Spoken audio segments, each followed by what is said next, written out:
Assalamualaikum warahmatullahi wabarakatuh. Bismillahirrahmanirrahim. Ashhadu an la ilaha illallah wa ashhadu anna Muhammadar Rasulullah. Allahumma salli ala Sayyidina Muhammad wa ala ali Sayyidina Muhammad.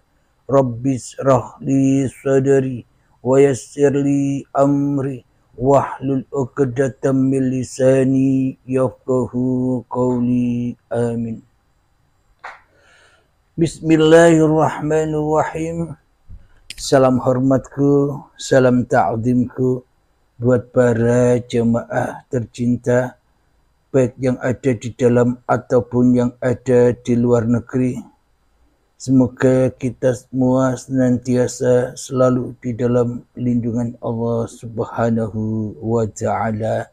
Amin ya Rabbal Alamin.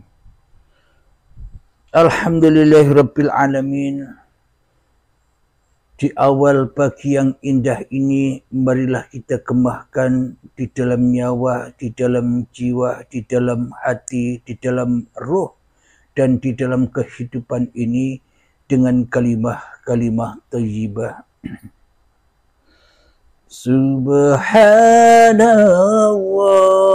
walhamdulillah wa la ilaha illallah wallahu akbar wa la hawla wa la quwwata illa billahil aliyil azim.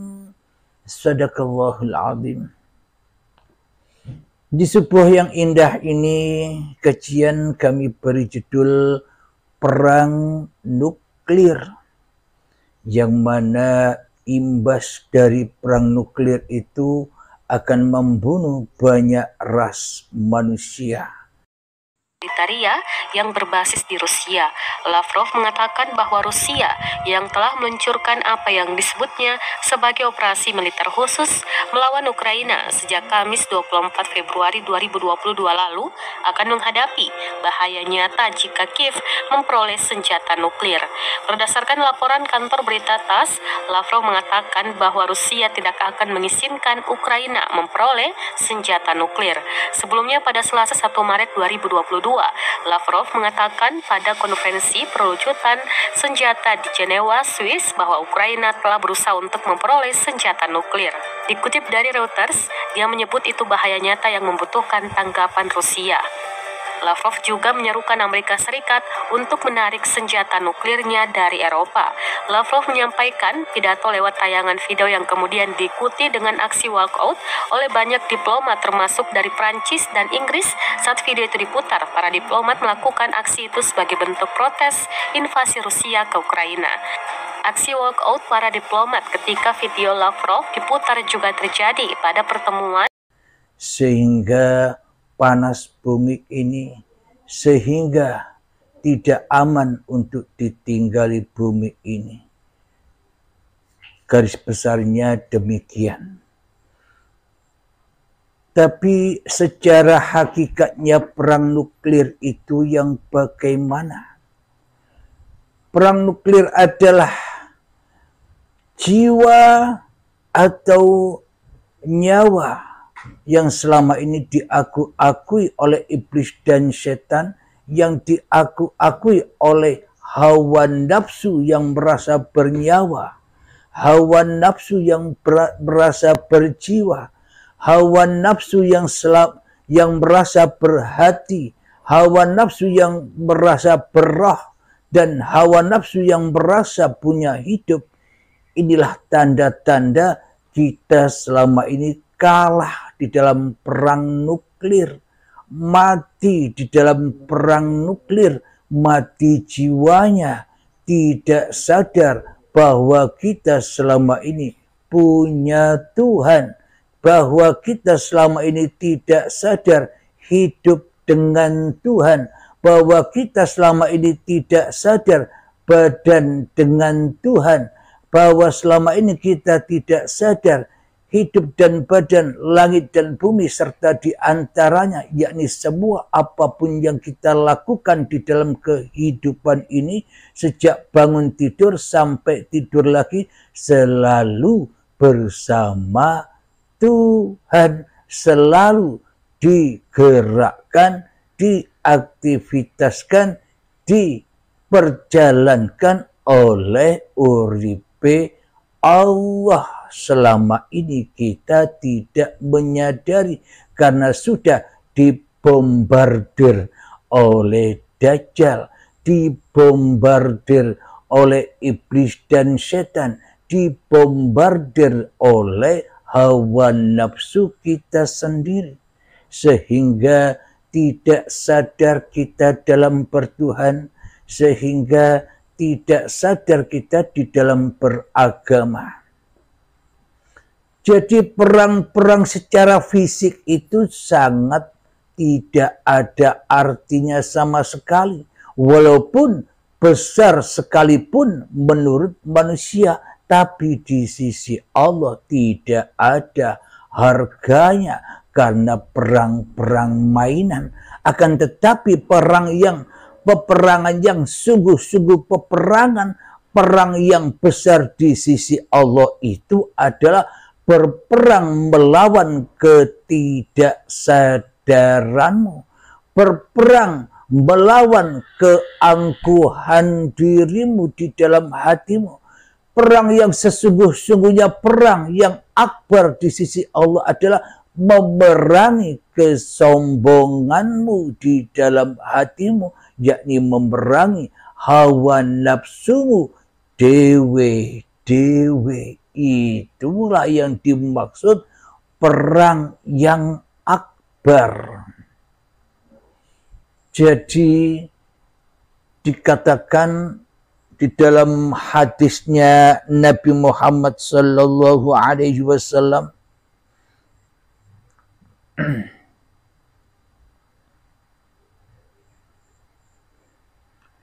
dalam sebuah hadis dijelaskan sebagai berikut. Suatu ketika sepulang dari medan perang, Nabi Muhammad sallallahu alaihi wasallam bersabda kepada para sahabatnya, yakni kalian telah pulang dari suatu jihad kecil menuju jihad yang besar.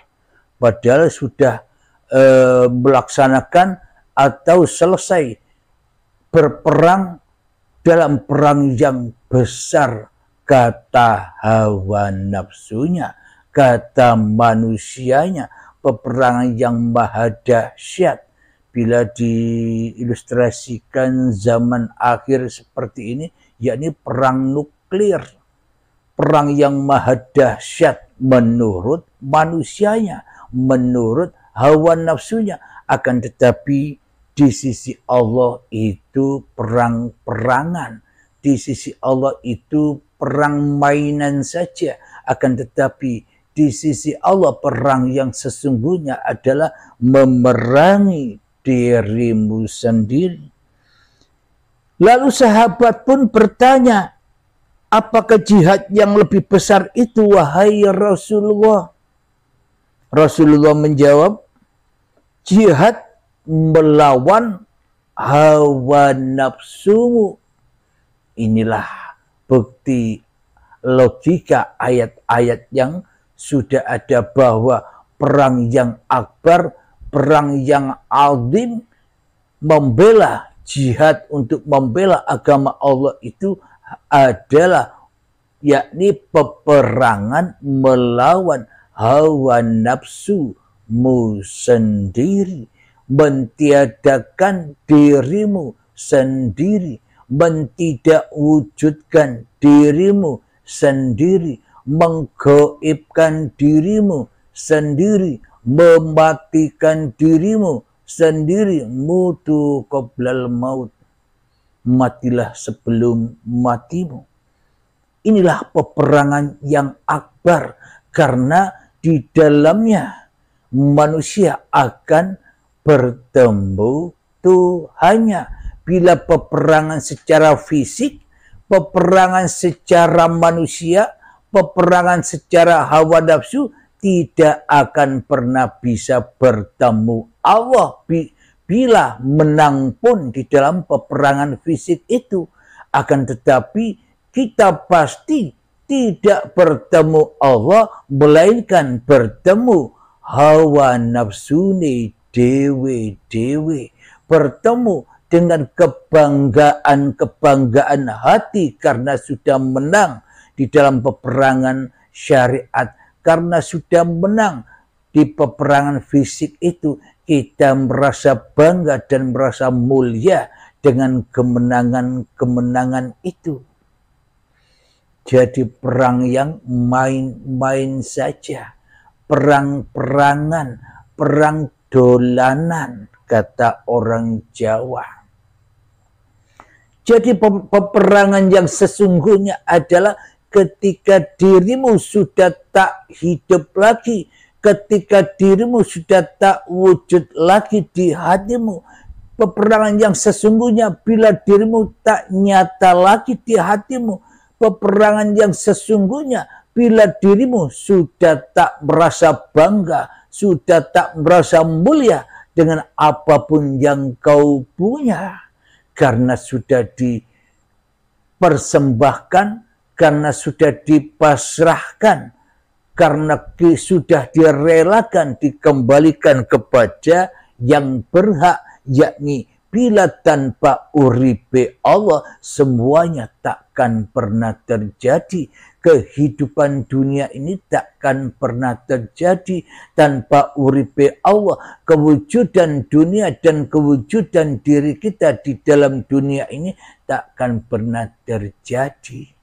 Itulah peperangan yang agung, yakni melawan dirimu sendiri. Kenapa kok melawan dirimu sendiri?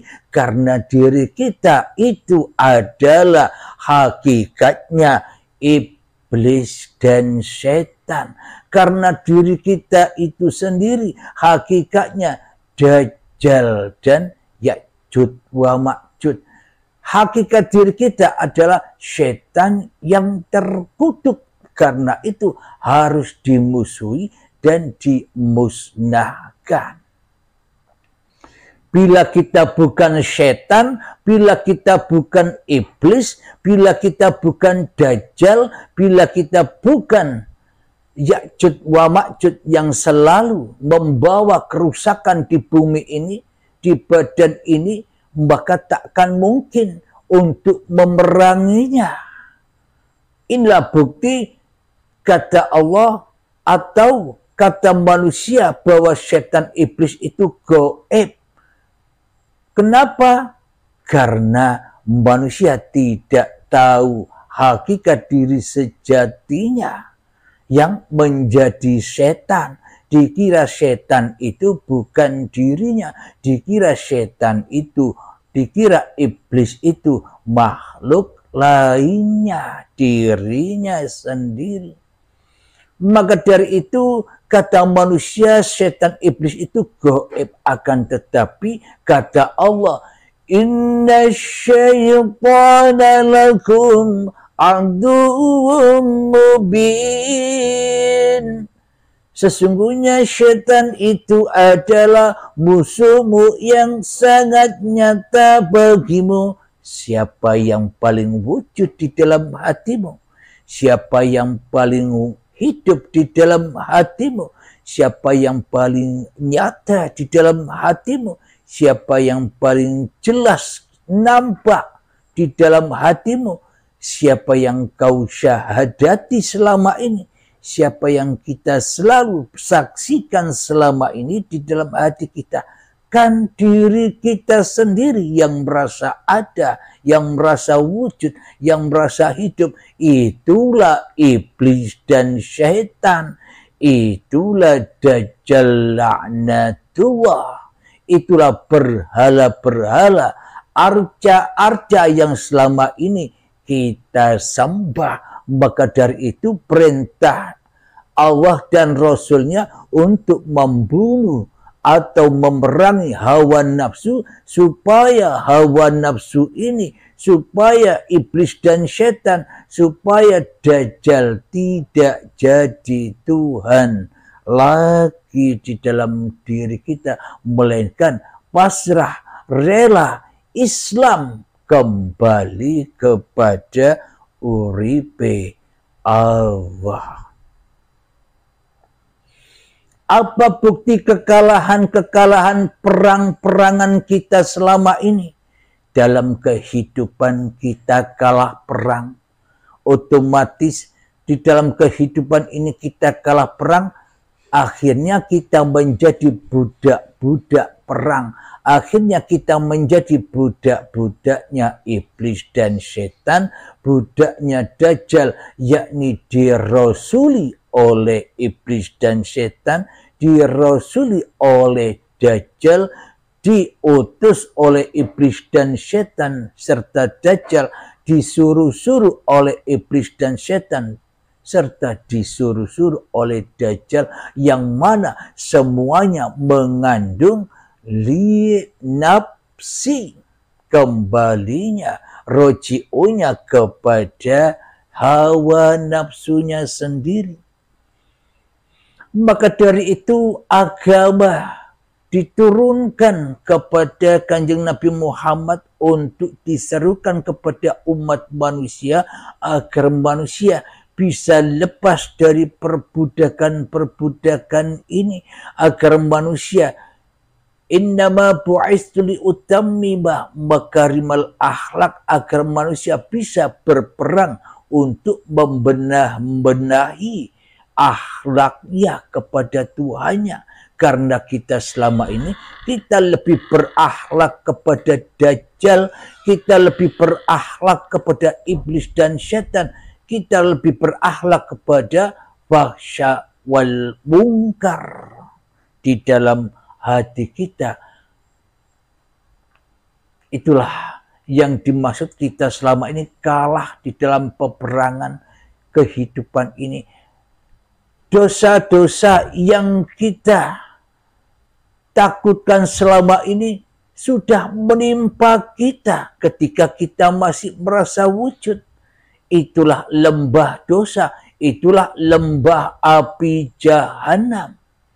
Jadi kita selama ini hidup di dalam neraka tapi rapaham, hidup di dalam api tapi rasadar. Kenapa? Karena kita disesatkan, diterlenakan oleh Dajjal la'natullah, oleh iblis dan setan abadan abada, selama-lamanya hingga waktu yang ditentukan. Ketika kita beragama kalah.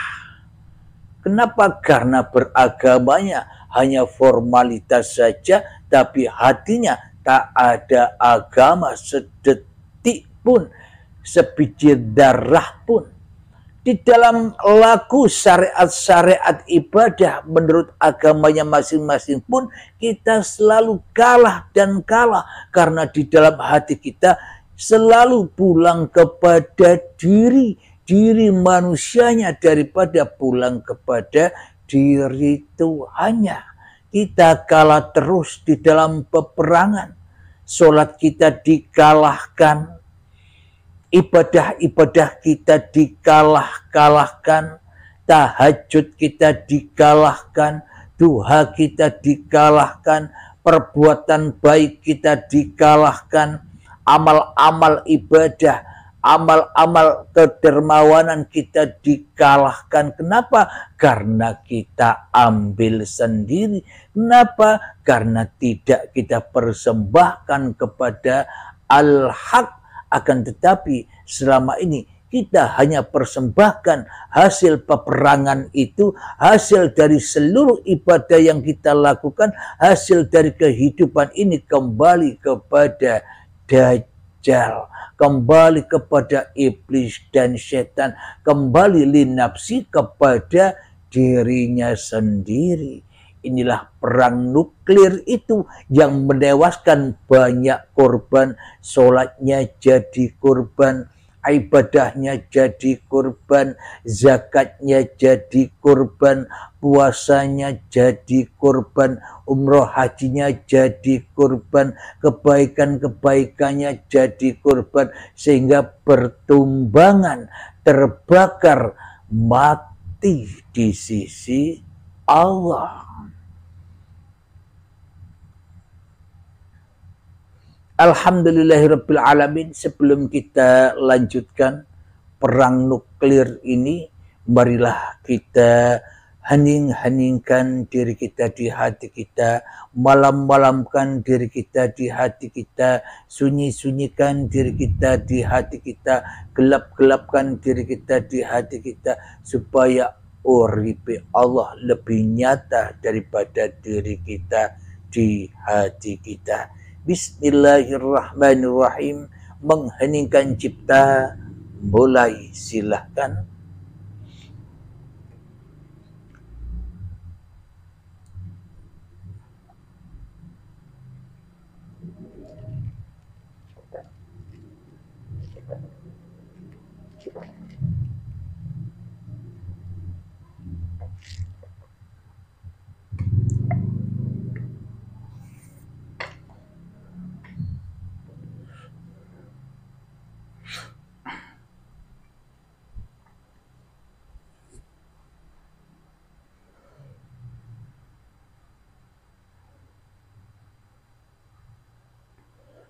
Alhamdulillahirabbil alamin. Mengheningkan cipta selesai.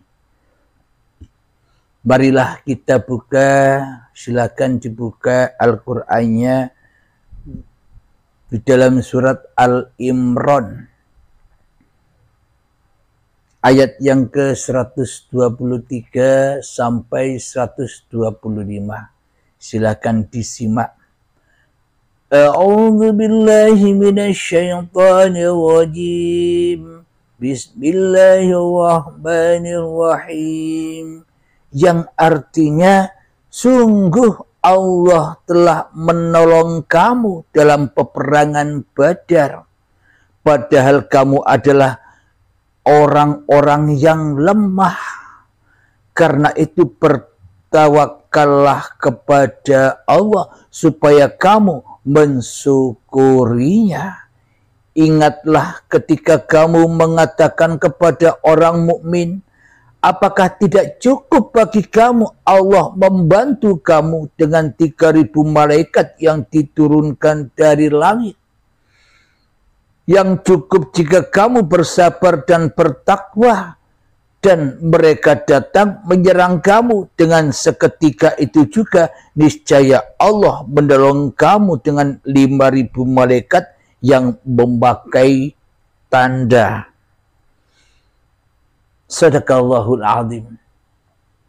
Jadi maknanya, bila kita masih merasa wujud, bila kita masih merasa ada, bila kita masih merasa bangga, mulia, merasa benar, merasa pintar, merasa cerdas, merasa berilmu, merasa beramal, merasa kaya, maka disitulah kekalahan kita. Bagaimana mungkin Allah mau menolong kita yang mana kita adalah memusuhi Allah itu sendiri? Bila kita masih ada, bila kita masih wujud daripada Allah, bagaimana mungkin Allah akan membantu kita sementara kita yang memerangi Allah, sementara kita yang menjadi musuh-musuhnya Allah?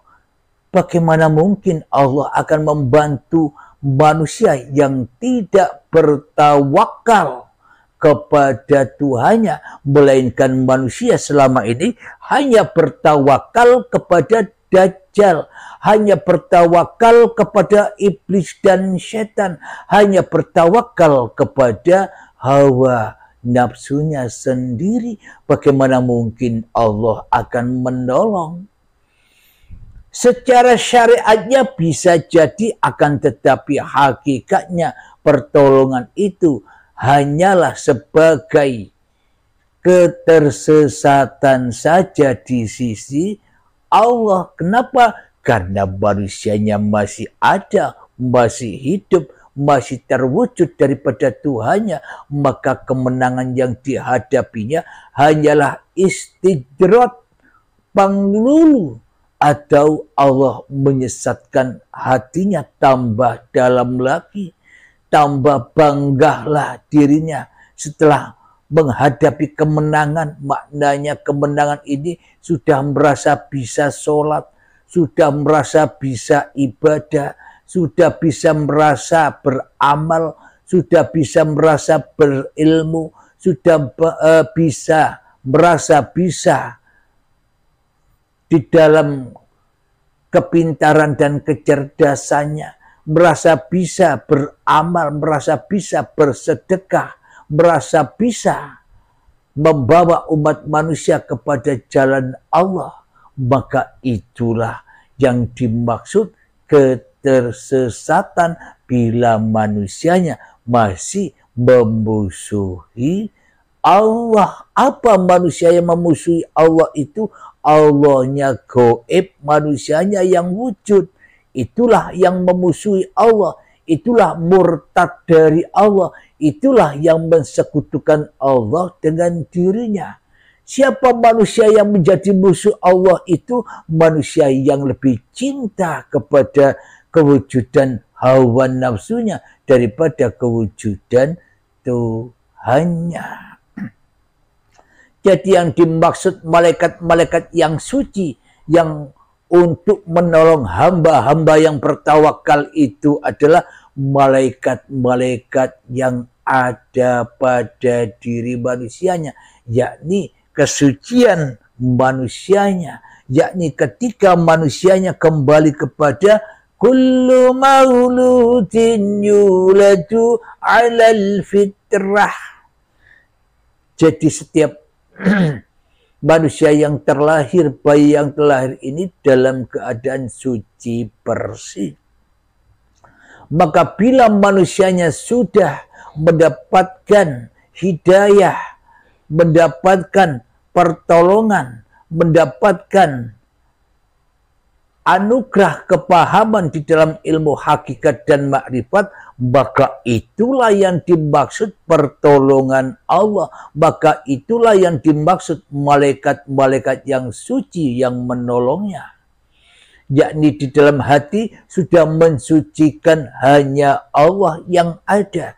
Di dalam hatinya sudah mensucikan wujud Allah saja yang ada. Di dalam hatinya sudah mensucikan uripe Allah saja yang nyata daripada dirinya sendiri. Itulah pertolongan-pertolongan dari Allah yang diisyarahkan, yang diamsalkan, yang sanepankan berupa malaikat-malaikat yang suci untuk menolong manusia.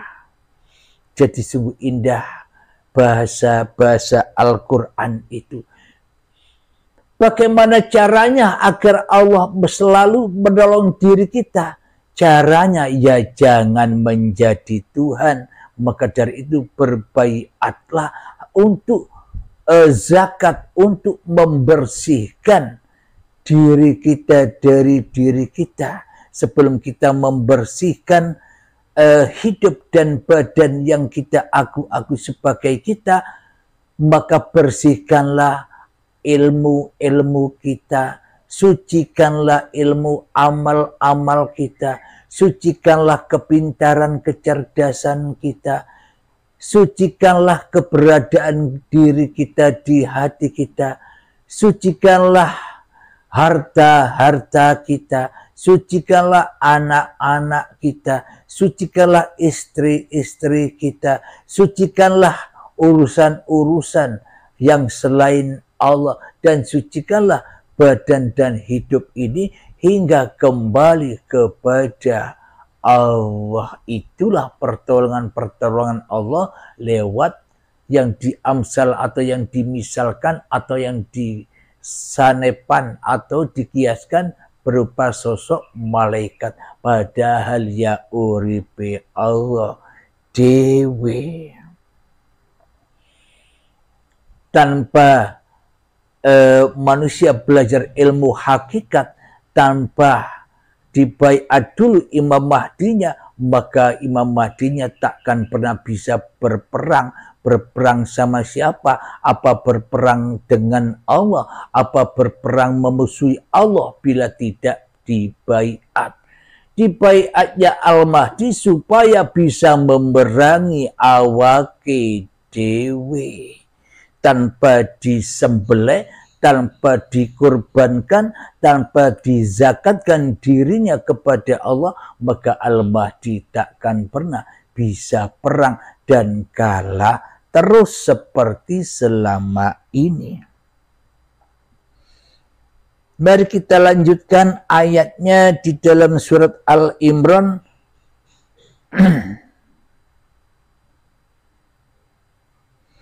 ayat yang ke-165.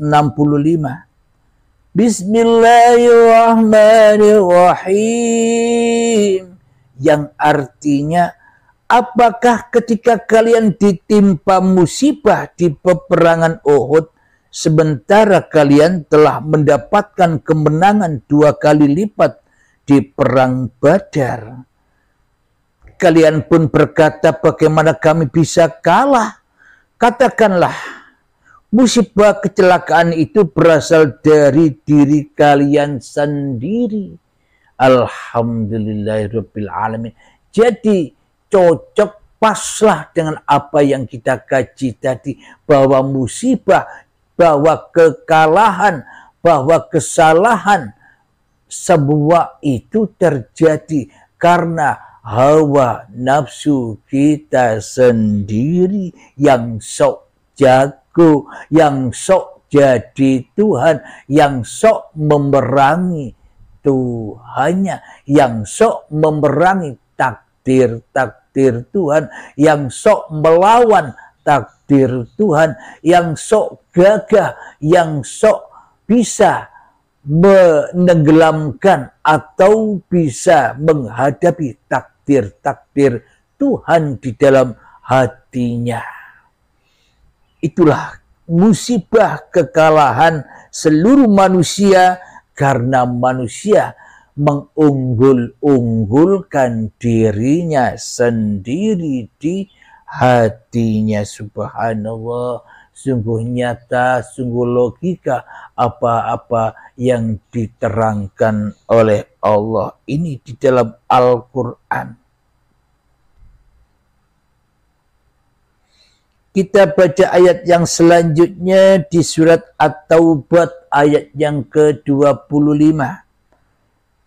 Bismillahirrahmanirrahim. Yang artinya, sesungguhnya Allah telah menolongmu di tempat-tempat yang banyak dan di hari perang Hunain. Ingatlah di saat itu kalian merasa ujub dengan jumlah yang banyak. Itu tidak bermanfaat sedikit pun untuk kalian dan menjadi sempitlah bumi yang luas itu bagi kalian dan kalian pun lari ke belakang. Subhanallah.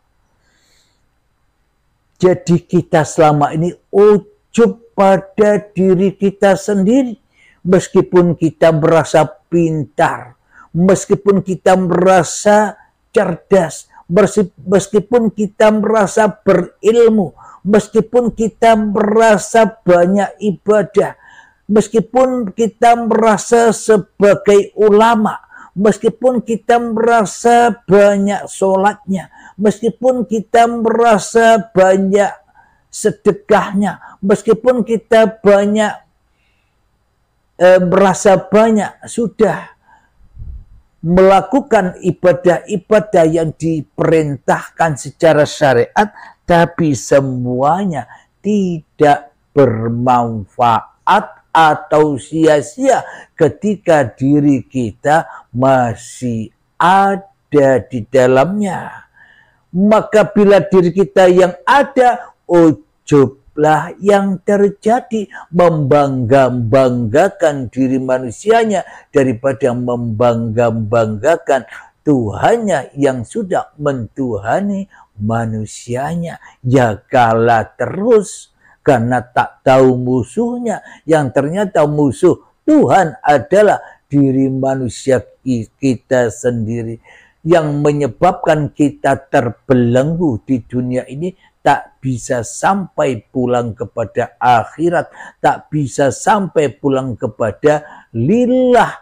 Kita selama ini hanya pulang kepada linapsi, kepada hawa nafsu ni dewi-dewi. Maka semua apapun yang kita lakukan di dalam syariat-syariat agama, maka semuanya kalah, semuanya sia-sia, semuanya muspro belaka di sisi Allah. Kalau di sisi manusia beda loh ya. Ini saya mengatakan dalam Al-Quran di sisi Allah, bukan di sisi manusia. Maka di sini kami hanya menyampaikan saja babakan hidayah, babakan kesadaran. Semua Allah yang menentukan, karena Allah lah yang memperjalankan manusianya. Karena Allah lah yang memimpin, menguasai manusianya. Tergantung di dalam hati kita, siapa yang kita jadikan pemimpin di dalam kehidupan ini. Allah kah, atau malah kita membunuh Allah supaya hawa nafsu tetap lestari di dalam menjadi pemimpin kekalahannya sendiri di dalam hatinya selama ini. Alhamdulillahirrabbilalamin. Semoga saya khususnya, karena saya sama-sama belajar juga dengan Anda, maka sebelum kita akhiri, semoga kita semua senantiasa diberi hidayah, kepahaman, diberi anugerah kepahaman oleh Allah Subhanahu wa Ta'ala, agar supaya kita menyadari kesalahan-kesalahan yang sudah kita lakukan selama ini. Amin, amin ya rabbal alamin. Sebelum kita akhiri, marilah kita kemahkan salawat dari mintaf'ul bala. Allahumma salli ala sayyidina Muhammad wa ashghili ظالمين بظالمين وأخرجنا من بينهم سالمين وعلى آله وصحبه أجمعين. الحمد لله رب العالمين. Allahumma ya qadiyal hajat, Allahumma ya mujibad da'awat, Allahumma ya rafi'ad darajat, Allahumma ya muhillan muskilat, Allahumma ya syafiyal amrad, Allahumma ya kafiyal muhimmat, Allahumma ya dafi'al baliyat, Allahumma akhtim lana bil iman, Allahumma akhtim lana bil islam, bijahi sayyidil mursalin. Rabbana atina fid dunya hasanah وفي الآخرة حسنة وقنا عذاب النار وصلى الله على سيدنا محمد وعلى آله وصحبه وسلم. الحمد لله رب العالمين. آخر كلام. السلام عليكم warahmatullahi wabarakatuh.